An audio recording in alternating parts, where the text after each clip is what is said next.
रिसालू गांव में जमीनी विवाद के चलते हुआ खूनी संघर्ष। आपको बता दें कि चांदनी बाग थाना क्षेत्र के गांव रिसालू निवासी 60 साल की महिला का शुक्रवार सुबह गांव के तालाब के पास शव मिला था।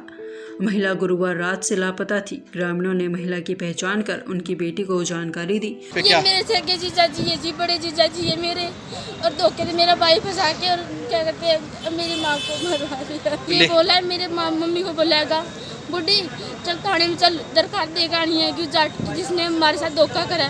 मेरा भाई भी बोलेगा चल ठीक है मम्मी चल मेरे साथ। मम्मी चली गई उनके साथ। 3 तारीख को गई थी और कोई पता नहीं चला। 4 तारीख को हमने 3 तारीख को फ़ोन करा मेरे भाई जीजा के पापा जीजा जी मम्मी नहीं आई अब तक। नोला कभी कह रहे मैंने थाने के पास छोड़ी, कभी कह रहे चुटाला रोड पर छोड़ी, कभी कहा मैंने तुम्हारे घर के पास छोड़ी, कहीं नहीं पाई मम्मी। फिर सरपंच ने भी फ़ोन करा, सरपंच पता नहीं क्या कह दिया उसने मेरे जीजा ने। सरपंच भी उन्हें की बोलने लग गया। और क्या कहते हैं फिर कल हम वहाँ पे दरखास्त देखा अपनी मम्मी के भाई की, और हमारे किसी ने साथ नहीं दिया। जब मेरे मामा और मेरी मौसी आ रही जब इन्होंने आके दरखास्त दुआई है। वो कह रहा है तुमने इतना बड़ा घर बना लिया ना, मेरी कमाई का घर बनाया। उसकी माँ भी ये कह रही है कि मेरे पूरा कुड़वा यही पूरा कुड़बा नहीं कह रहा था मेरे बेटे की कमाई खाकर तूने 3 मंजिली कोठी गाड़ ली। मेरी मम्मी बोली बेटा सोहरन जी माने कोई तेरी बेटे की कोई कमाई नहीं। मेरी मम्मी मेरा भाई 1 तारीख ने गायब हुआ था और फिर 3 तारीख ने मेरी मम्मी गायब हुई थी। पोस्टमार्टम के लिए शव को सिविल अस्पताल लाया गया। मृतक महिला के बेटे ने अपनी जीजा पर और उसकी मां और उस पर मारपीट करने के और उसकी मां को जान से मारने के आरोप लगाए हैं। रिसालू गांव निवासी 60 साल की रोशनी देवी मेहनत मजदूरी कर अपनी 5 बेटी व 1 बेटे को पाल रही थी। महिला के बेटे दीपक ने बताया कि उनकी मां गुरुवार रात को अचानक गायब हो गई। उन्होंने देर रात तक गांव में मां की तलाश की लेकिन वह नहीं मिली। सुबह ग्रामीणों ने सूचना दी कि तुम्हारी मां का शव तालाब के किनारे पड़ा है। घर से जोहड़ की दूरी करीब 600 मीटर है। मौके पर जाकर देखा तो शव के पेट पर कपड़ा बंधा था। ग्रामीणों ने पुलिस को सूचना दी।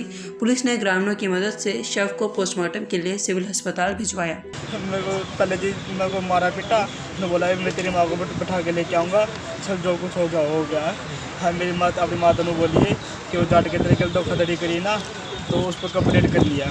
माँ ठीक है माँ जी तुम्हारा जीजा मेरी माँ को मारूंगा तो नहीं, आप कुछ करन नहीं, जब जो कुछ हो गया मैं नहीं मारूंगा तेरी माँ को भी। माँ ठीक है जीजा चल। मैंने अपनी माँ बोली हाँ माँ चलो जो मैं जीजा कह रहा जो हो गया सो हो गया, एक तो मेरे गिल चल वो जाट की कार्रवाई कर, उसकी जाट कंप्लेंट लिखवानी है 29 सेक्टर में, तो मेरे साथ चल। मेरी माँ कह रही चल ठीक है बेटा मैं चल पड़ूँगी। आई मेरी माँ खाने के बजाय अपने मेरे फार्म पे ले गया रात को। ये वहाँ पे फार्म पे ले जाकर पूछा बुढ़िया फिर बता दे जैसे उसने मेरे गिल करा वैसा बर्ताव ने मेरी माँ के लिए करा जी। मेरी माँ तो बोला चाचा ढंग से बता दे जो कुतरा छोरा पिटानो तो मैं पिटेंगे। मेरी माँ ने कह रही बेटा मेरे छोरे कोई धोखाधड़ी नहीं करी। मेरी माँ ने मेरे बेटे ने। वहीं दूसरी ओर पानीपत के सिविल अस्पताल में ग्रामीणों में आपस में ही विवाद छिड़ गया। देखते ही देखते सब एक दूसरे को मारने पीटने लगे।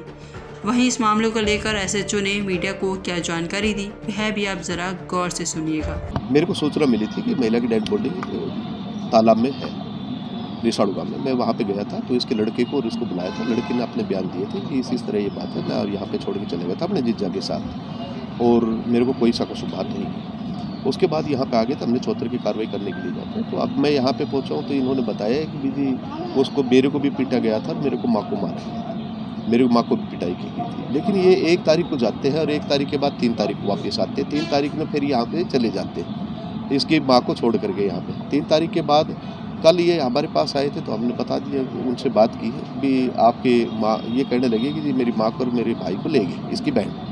तो हमने उनसे बात की तो वो कहने लगे मैं यहाँ पे हूँ, माँ मेरी वहीं पर, मैं यहाँ पे फुर लखनऊ अपने जीजा के पास हूँ और सुबह आ जाएगी। ये हमारी बात हुई थी। तो सुबह हमें पता चला कि वो डेड बॉडी मिली। तो इन्होंने ये बयान दिया। अभी जैसे भी ये बयान देंगे और जैसे भी ये कह रहे हैं मेरी पिटाई की गई तो मैं इस मामले में इसका मेडिकल भी करा दूँगा। मेडिकल जो भी कार्रवाई होगी जो उचित कार्रवाई होगी और जो कानून है वही काम होगा।